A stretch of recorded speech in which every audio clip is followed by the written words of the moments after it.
Now let's go over the things that I am bringing on my hike. Let's start over here.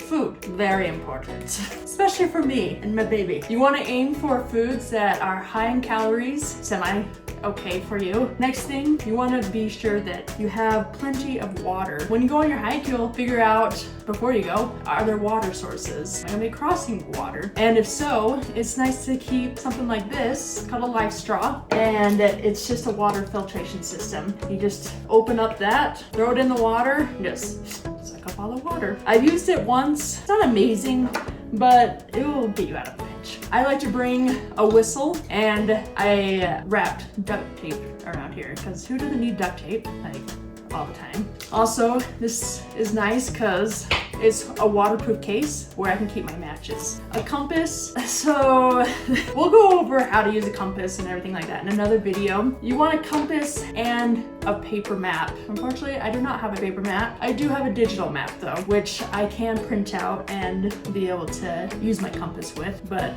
for right now, I don't have it. String, also nice, kind of like duct tape. You never know when you need it. A space blanket. If you ever get stuck out in the woods, you have a way to continue to stay warm. A multi-tool, very nice.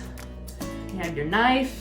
You got other random tools that you probably won't use, but it's nice to have just in case. A first aid kit. Now this is very basic. It has some band-aids, pain meds, some ointment, nothing big, because if I break my arm, guess what? I got some string, I got some duct tape. I can make a splint for my arm. I don't want to carry a trauma kit. So just very basic. I like to have a little analog watch with me. Also a light source. Headlamps are amazing. Yeah, you can get the little handheld flashlights, but it's so nice not to have to use your hands. And if you have anything electronic, make sure you got backup batteries. Since I will be using my phone to look at the map or to charge anything else, I like to bring power chargers along with all the cords I may need. So my iPhone charger, it's just nice to have, and make sure it's charged. Along with your food, have something to hold your water in. One of the things that's not really essential, but I like to bring, are binoculars. It's just nice to be able to go up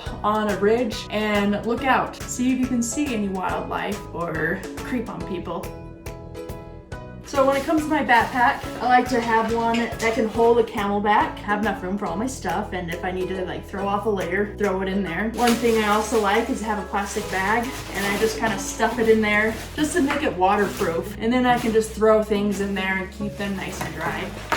Anyway, there you go. One of the snow activities that you can do is snowshoeing. That's what I enjoy doing. And this is stuff that I like to use.